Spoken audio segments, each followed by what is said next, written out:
एक वन में चतुर्दंत नाम का महाकाय हाथी रहता था। वह अपने हाथी दल का मुखिया था।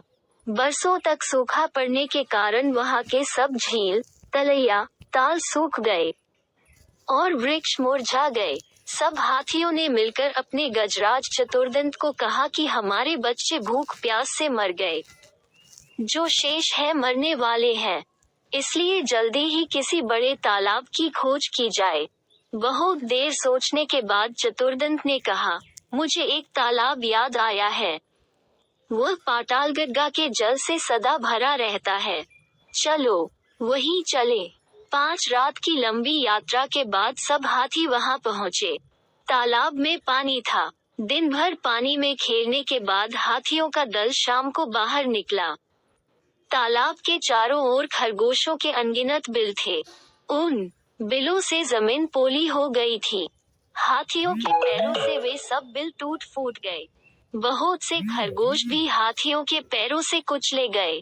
किसी की गर्दन टूट गई, किसी का पैर टूट गया, बहुत से मर भी गए। हाथियों के वापस चले जाने के बाद उन बिलों में रहने वाले क्षत विक्षत लहूलुहान खरगोशों ने मिलकर एक बैठक की। उसमें स्वर्गवासी खरगोशों की स्मृति में दुहक प्रकट किया गया तथा भविष्य के संकट का उपाय सोचा गया। उन्होंने सोचा, आसपास अन्यत्र कहीं जल न होने के कारण ये हाथी अब हर रोज इसी तालाब में आया करेंगे और उनके बिलों को अपने पैरों से रौंदा करेंगे। इस प्रकार 2-4 दिनों में ही सब खरगोशों का वंशनाश हो जाएगा। हाथी का स्पर्श ही इतना भयंकर है जितना सांप का सूंघना, राजा का हंसना और मानिनी का मान। इस संकट से बचाने का उपाय सोचते सोचते एक ने सुझाव रखा, हमें अब इस स्थान को छोड़कर अन्य देश में चले जाना चाहिए। ये परित्याग ही सर्वश्रेष्ठ नीति है। एक का परित्याग परिवार के लिए, परिवार का गांव के लिए, गांव का शहर के लिए और संपूर्ण पृथ्वी का परित्याग अपनी रक्षा के लिए करना पड़े तो भी कर देना चाहिए। किंतु दूसरे खरगोशों ने कहा, हम तो अपने पिता पितामह की भूमि को न छोड़ेंगे। कुछ ने उपाय सुझाया कि खरगोशों की ओर से एक चतुर दूत हाथियों के दलपति के पास भेजा जाए। वह उससे ये कहे कि चंद्रमा में जो खरगोश बैठा है उसने हाथियों को इस तालाब में आने से मना किया है। संभव है चंद्रमा स्थित खरगोश की बात को वह मान जाए। बहुत विचार के बाद लंबकर्ण नाम के खरगोश को दूत बनाकर हाथियों के पास भेजा गया।